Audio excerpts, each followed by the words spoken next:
Charles Crawford is an award-winning speechwriter and public speaking and negotiation expert. He served as a diplomat with 28 years of experience in the UK diplomatic service, mainly dealing with strategic policy issues such as communism and apartheid. He served as British ambassador to Poland, Serbia, Montenegro, and Bosnia and Herzegovina. He also wrote FCO's original guide to speechwriting. His book on leadership communication, Speeches for Leaders, was published in 2016. He has given many master classes and coaching sessions in public speaking and leadership skills to public and private sector clients. He has given a TED Talk on the physics of diplomacy and is interested in philosophy with the focus on Wittgenstein and language. Without further ado, I turn it over to our final presenter of the evening. Well, it could be evening for you, but it's morning for me. Mr. Charles Crawford, who will talk about what is protocol about and have some interaction for you at the end. Sir, over to you. Right, I hope everyone can hear me. I've just been listening very avidly to the last two presentations, in particular, the one about interpreting and the one about cultural issues. Of course, you know, a lot of these things are all about that. It's how do people talk to each other. So I'm the comic turn before lunch or dinner or wherever it is you are. So I'm just going to do it slightly differently. I want everyone to be ready to click on the chat because I'm going to ask you questions and I need quick answers, not great expositions, yes or no, or number one or number two, or just a word in the case of the first question. So let me share my screen and off we'll go.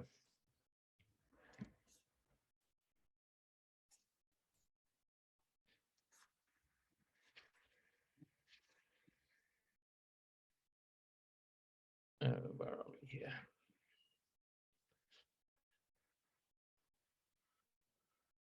Can you all see the first screen now? I hope you all can. What's protocol about? This seems like a sort of ridiculous question, but I think it's worth just going a little bit deeper. Oops, sorry. This is me, as the introduction kindly mentioned. I spent a lot of time in bilateral diplomacy. I wasn't at the UN or the EU or NATO or those sort of places. I was in country, so I spent a lot of time in the field dealing with these issues. And so when you're looking at a presentation like this, you always start with Shrek. And Shrek itself, actually, if you look at the movie, is a very good example of cultural difference on lots of different levels. But anyway, when you're watching Shrek, the first Shrek, he's walking through the field with a donkey, and Shrek says, ogres are like, and the answer is, who can get it first in the chat? Ogres are like onions, says Aniela, Shamil, probably everyone else. Everyone around the world seems to know the answer to this question. Ogres are like onions. And why are they like onions? Because they have, quickly in the chat, they have layers, says Nicholas. Very good. They have layers. And the point about protocol is that it has layers. And I'm just going to take you through the three basic layers of protocol. The sort of, what is the purpose of protocol really is to help senior people communicate. And it can be diplomats, it can be world leaders, it can be business people, it can be, you know, anyone, but it's basically about this. And this goes right back a long way to this very distinguished Chinese philosopher, you know, what's that now, 2000 something, 300 years ago, very, very long time ago.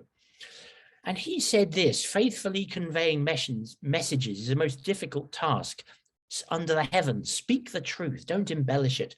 If truth is lost, trust is lost. The messenger himself may be imperiled. So for 2,500 years, we've had this idea of how leaders communicate honestly and frankly.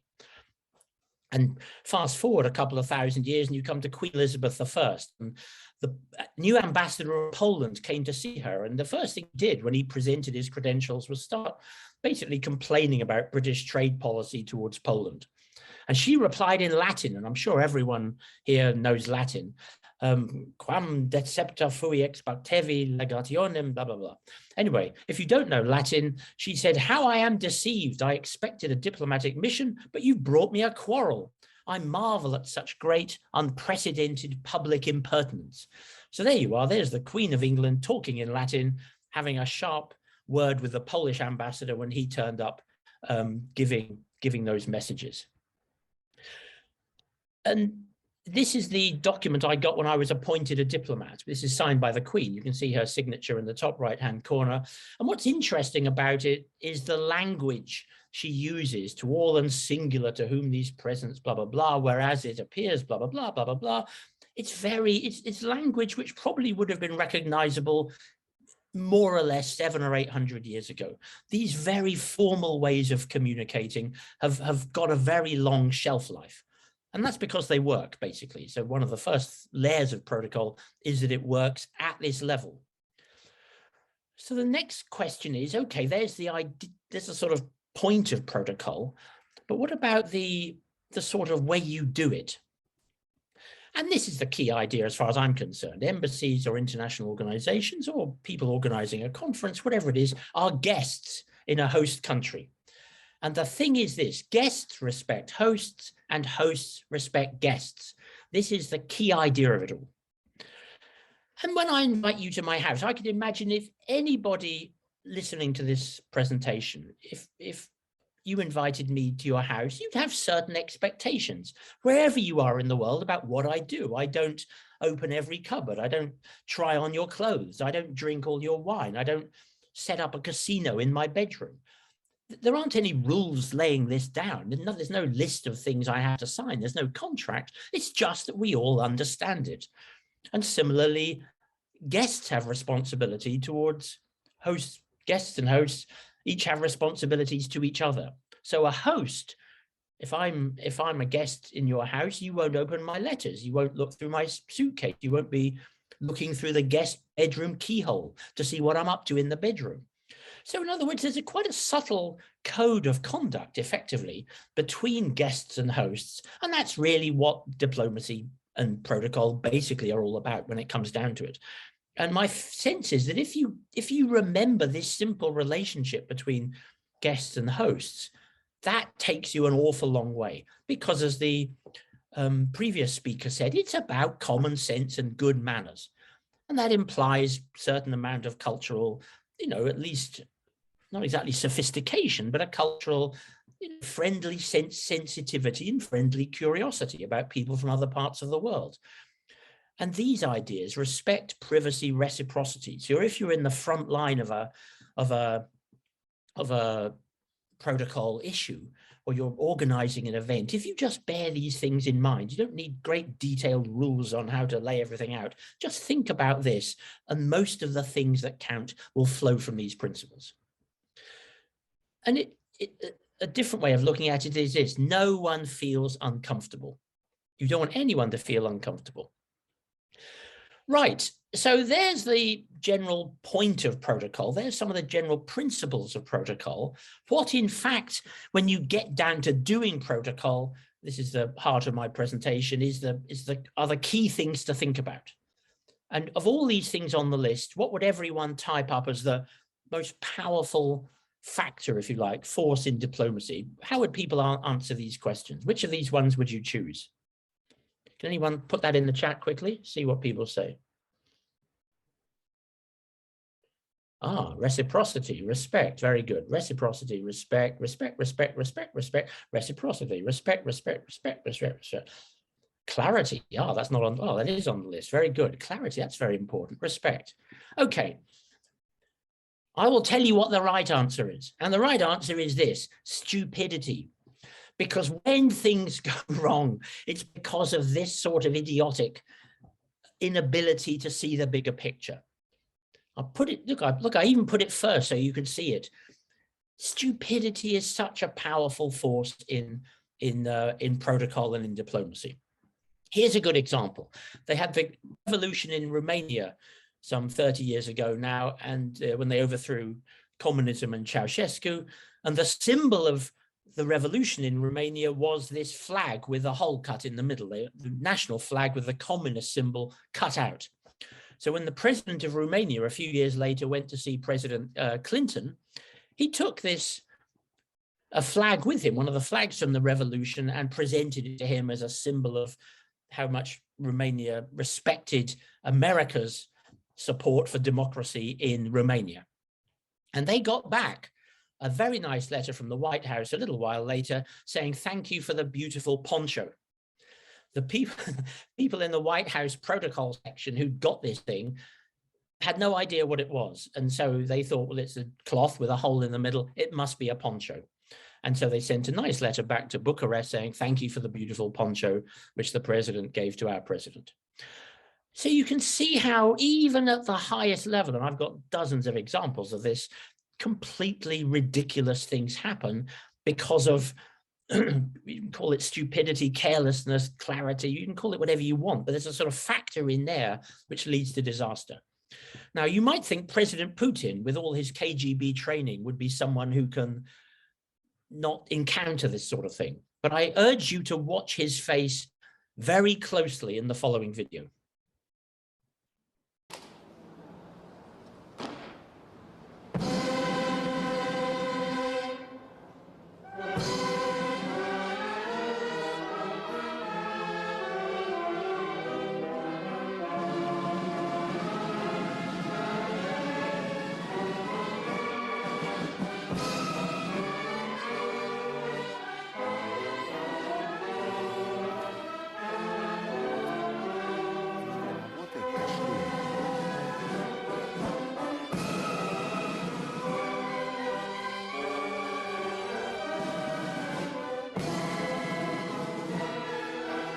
You know, all his KGB training had to be brought into play there to stop him reacting to that massacring of his national anthem. You know, what on earth was going on with the people who practiced that national anthem? I don't know. I mean, it's hard to say whether it's lack of cultural intelligence. I mean, it seems to me lack of musical intelligence, or indeed lack of music completely. But this is the point, really. At very high levels, the very, very highest levels, things can go wrong. Right, now, what I want to do now is give you 3 practical examples. I've got this protocol quiz, which I've used with the United Nations and other people, giving specific examples of protocol dilemmas. And I'm going to give you the examples, and I'm going to give you the multiple choice options. All you have to choose is one of the options. And then I'll tell you what the right answer is. So you are the missions protocol officer. The minister is visiting, your minister is visiting. You're asked to carry the minister's suitcase to his or her hotel because he or she has a meeting in another hotel. So you take the suitcase into the room and you trip on the carpet and you knock over a large vase of flowers, splashing dirty water onto the minister's suitcase. Heavens above, what the hell have I done? Maybe some water got into the suitcase, you're thinking. This is a disaster for you as the protocol officer. You've splashed the minister's case with dirty water. Right, what do you do? Do you mop up the mess without opening the case, ask the hotel to clean the room, and call the minister's team to say what's happened?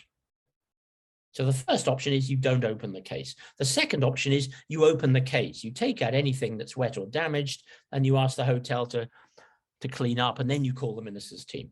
Or you ignore the suitcase, ask the hotel to clean the room quickly, call the minister's team. Or you take the wet suitcase quickly to the hotel manager's office and ask for advice or help. Right, you have to choose 1, 2, 3, or 4. People, put in the chat, what do people choose? So far, I've got quite a lot of 1s. We've got 1 or 2 2s. We've got quite a lot of 4s. We've got 1 or 3. Come on, keep going. Quick, quick, quick, quick, quick. Oh, the 3s are catching up now.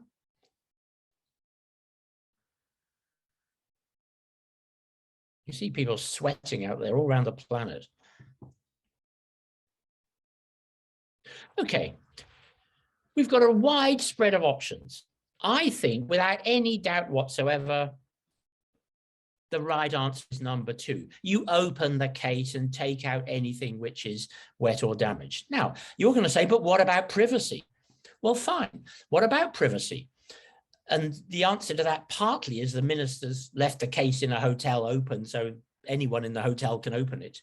But the point is that what you're trying to do is make sure that if the minister is going to see the president tomorrow and has got a beautiful new suit or a beautiful new dress, it's not ruined. The other ones are all okay in one sense or another, but I think the one which is the right thing to do for the protocol officer is just check that you haven't made anything worse. All the other options risk making a bad situation worse. So let's look at the next one. You're the mission's protocol officer again. Your first language is French, or any other language you like, doesn't matter. The head of mission gives you complicated, oral, urgent instructions in English for the minister's visit. The minister's arriving later today. So this afternoon, the minister's coming. Head of mission tells you what to do. You understand most of the instructions, but you don't understand all of them. And now the head of mission is in a meeting with a senior visitor. So what do? Do you interrupt the meeting and check exactly what she or he meant to say? Do you carry out the instructions you did understand and leave the others until the head of mission is free after the meeting? Do you ask the deputy for advice? Or do you just sit and wait until the head of mission is free and then you completely confirm the instructions? Right, you've got 1, 2, 3, or 4, go.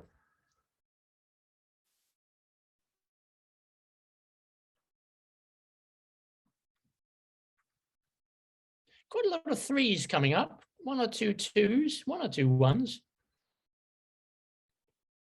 2, 3, anyone else? 2, 4, 2, 4, 2, 4, 2, 4, 2, 4, 2, 4. Anyone else, quickly?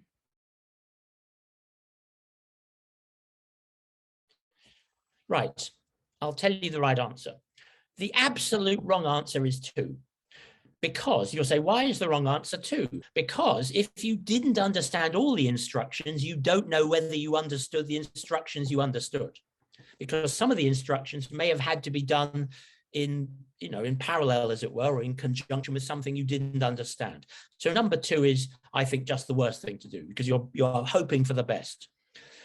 The right answer, I think, of course, is 1. You go into the meeting, you tap on the door, you say, dear Ambassador, I'm terribly sorry to interrupt. Something's come up involving the minister's visit. Is it okay if we just have a very quick word?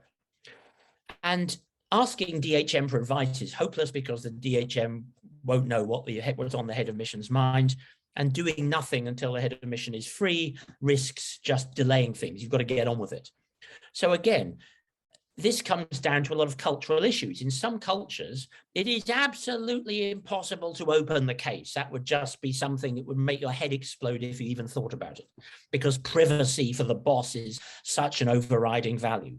And similarly, there will be places around the world where interrupting the boss's meeting is a serious disaster. And you just literally can't do that. You couldn't physically bring yourself to tap on the door because that would just be somehow seen as disrespectful. It's almost better to mess up the visit than be disrespectful to your boss. So I think this ties in nicely with the previous speaker, but in my space, the space I live in, I would expect my people to open the case and I would expect my people to interrupt the meeting. Not because it's a great answer, it's because anything else could make a situation worse. Right, last one. You're the ambassador this time, accompanying the minister and the team at a meeting with the local prime minister from Batuma, a made-up country, discussing local corruption. This is a sensitive issue. And you understand the local language, but everyone else is using the interpreter provided by the prime minister's team. The prime minister loses control, gets angry, says he'll sack 2 officials. And the Batuma interpreter knows that the prime minister has lost control and does not interpret that passage, just leaves it out completely. So you are the only person on your side who knows exactly what was said. You see the setup here. Right, what are your choices? Number 1, do nothing but brief the minister afterwards on what the prime minister said. Number 2, interrupt the meeting. Excuse me, Madam Mr. Interpreter, please could you translate accurately what the prime minister said at that last exchange? Or you might pass a little note to the minister along the table saying what was said, or you might propose a 5-minute break, or pass a note to the minister proposing a 5-minute break and then brief the minister and his team on what the Prime Minister said, or you might just forget it, but make a formal complaint to the Prime Minister's office after the meeting. So guys, 1, 2, 3, 4, or 5, go.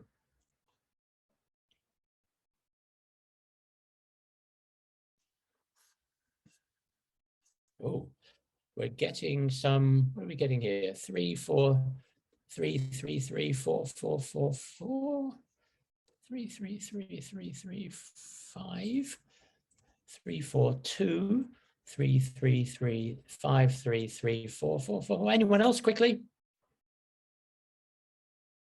Right, this is going to shock you. The right answer, I think, is do nothing and brief the colleagues afterwards on what the Prime Minister said. Now, I did this quiz with the UN, and actually on the other side of the, and there are like 20 questions in the quiz. They're all like this. These are some of the sort of more better ones for this presentation. But the former head of UN protocol from New York, I mean, the fellow at the top of global protocol, was there as one of the other trainers, and he disagreed with me on this. He said, no, I think you've got to maybe do 3 or 4. He said, what you can't do is nothing. And this happened to me in Bosnia. Exactly this situation. I was the only one on our side of the table who understood what President Izetbegovic said. He lost his temper. The interpreter deliberately misinterpreted him. I knew her. I knew what was going on. I just decided to leave it. Now, why did I do that? Because any of the other options, 2, 3, or 4, basically involve embarrassing the Prime Minister in front of very senior people, because you're basically saying your interpreter is corrupt or stupid. Don't embarrass the Prime Minister, especially if you are the person who's going to have to stay in the country after the minister has gone and deal with the Prime Minister. You don't want to end up embarrassing the Prime Minister. And in the end, it's a meeting. And the key thing is that your side know what was said, and separately, the Prime Minister can follow up afterwards saying, you know, just confirming that the 2 officials were going to be sacked, and you can do it that way. So I just left it, and I think that was the right answer. And if this happened, I would do that again. Why do I mention all this? This is Prince Michael of Kent. He's the member of the British royal family who looks like Tsar Nicholas, the last Tsar of Russia, who was assassinated, of course. I had the very important job of opening and closing Prince Michael of Kent's briefcase at the Sarajevo Olympic Games in the hotel, and I managed to break it in that process. Stupidity, you know, lack of sort of ability to think on your feet and look at the big picture in the heat of battle, as it were. It's very, very specific things like this which make a huge difference one way or the other. Protocol. Someone was giving a definition of protocol a few minutes ago, Ambassador Hakim, I think. This is my definition of protocol: the fine art of choosing the least horrible option. There you go. Any questions? Wow, that was wonderful. I really loved your presentations, Mr. Crawford. I think that was fabulous, and really shows the complexity of our job when there is no right answer, a good answer, and you have to choose the least horrible.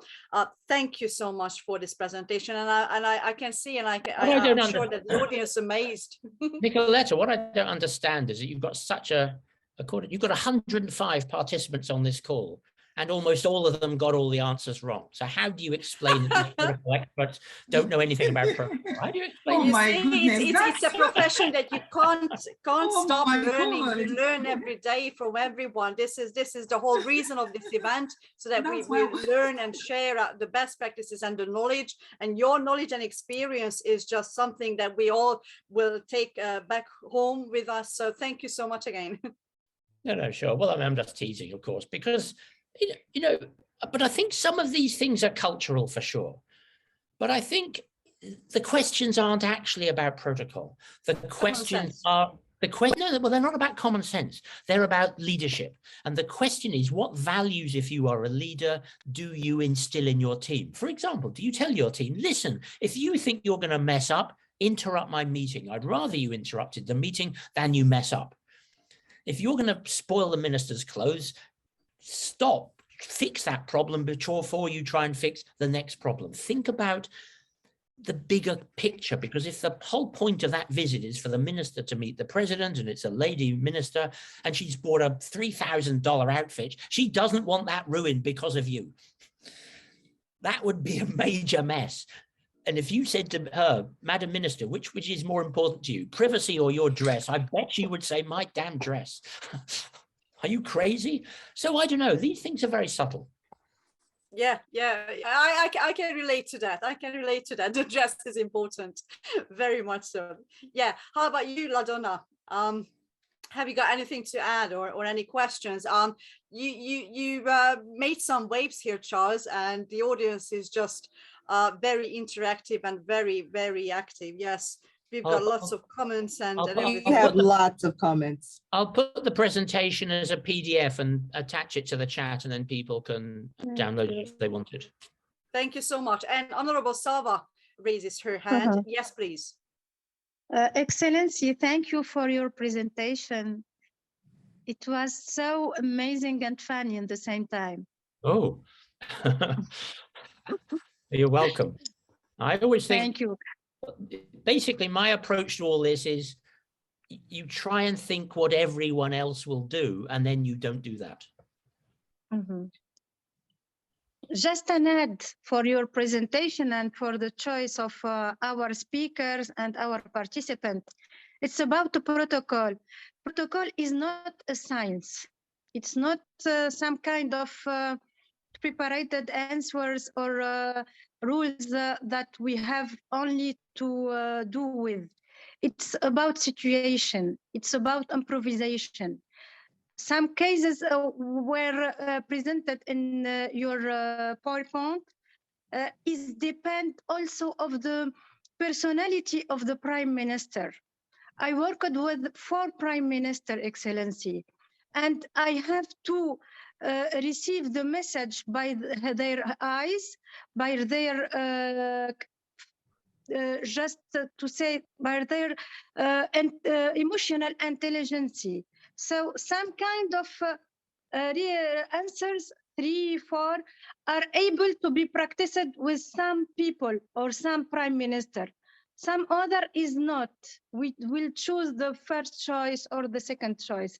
So it depends of your improvisation, your emotional intelligence, and your leadership, of course. Thank you. Of course, I agree with that, but I would just want to make the point that that it's also about trying to link the event to the big picture. Yes. So if the minister's visit is there to talk about the Prime Minister, you know, things happen, as the former speaker said, stuff happens, things go wrong. You know, we're familiar with that. Leaders are used to things going wrong, goodness knows. But what they really want is for the relationship not to be damaged, because you never know what's going to happen next week at the United Nations or at some sort of other conference. So it's linking, it's having the presence of mind to link the dilemmas you face involving personalities and culture and everything else to that big picture. And this is why I call it a leadership presentation, because it's about the values a leader of a team explains to their team, so that if this happens, they're more likely to get a not catastrophic outcome. There may be a bad outcome, but that's better than a catastrophic outcome, if that's the choice. Thank you. Charles, this is just a wonderful presentation. I mean, the chats and the thanks just keep rolling on in. And you mentioned something that was very key, and Nicoletta talked about it too. We talk about that leadership, and I like to, you know, when I was working in the protocol field and leading a group, is giving that empowerment, but it comes with the teams working together and understanding or thinking through what decisions have they seen you make and what would be the decision to make in this instance when things are going wrong and they don't have that immediate connection to connect with the principal or the person that you are representing, just based on so many options. You said it here. We have all the hundreds of protocol professionals here on the line, and we got different answers to some of the questions. And because it just so depends, on that bigger picture. I remember working with one case where, overseas with NATO, and we had our US representative meeting with another country, and our printer, something so small, the printer cartridge was running out. So when he picked up the paper to read it, the ambassador, he had ink all over his hands and his white shirt, and he was 5 minutes from greeting someone from another country. So, like you said, what do you think his focus is? He's going to shake hands with someone and hand them a presentation and do a covenant, a signing, and this paper is going to have ink all over the other person's hand and it's all over his shirt. 5 minutes out, right? So it's all of those things that have to be tied together, indeed. Yeah, but I think, I mean, I could talk about all this for hours, and normally do, but I have to go. Everyone needs lunch. But the point is that the key value in all this, I think, is honesty. If you are a leader, do you want your people to be honest with you? And that's quite a subtle thing. There's a lot of different cultural differences, attitude to honesty. And honesty comes with hierarchy, and it comes with a lot of different things. And so I think if you're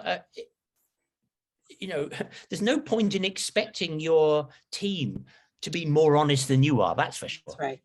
But you've got to sort of somehow tell your team that if they are honest with you, you may be angry. But if they are dishonest with you, you will be extremely angry.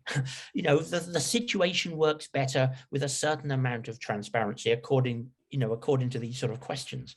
I don't know. I mean, it's all clear. Anyway, you've got the presentation in the PDF. I've got the quiz is quite a lot longer. So there's a very good question involving a theatre. But anyway, that's for next time. You just have to wait. The suspense is killing us. We can publish it in the Protocol magazine too. Yeah. Yes. I've been talking to Nicola about putting the whole quiz in the Protocol magazine, and then we'll have a prize. My book can be a prize for whoever gets the fewest wrong answers. Yay! All right, thank you so much. Nicoletta, Patricia, Yes, just last thing to say, it's about the profile of the chief of protocol or the interpreter who will be in the room with the prime minister or minister. There is a quality that must be found in this profile. It's about confidentiality. Yeah, sure. And in this particular case, I mean, you're going to visit the president or the prime minister. They always have their own interpreter. Presidents like to have an interpreter they use all the time. So we all know these people. We all sort of knew each other a bit. And sometimes you wouldn't take your own interpreter with you. You're happy with the president's interpreter. Why wouldn't you be? So it's just that these funny little things can happen in the heat of the moment. Obviously, in principle, it should all be agreed in advance, but then you just never know. I mean, there was a huge, I'll just finish with this. There was a huge scandal in England when the president of Poland came to visit, and he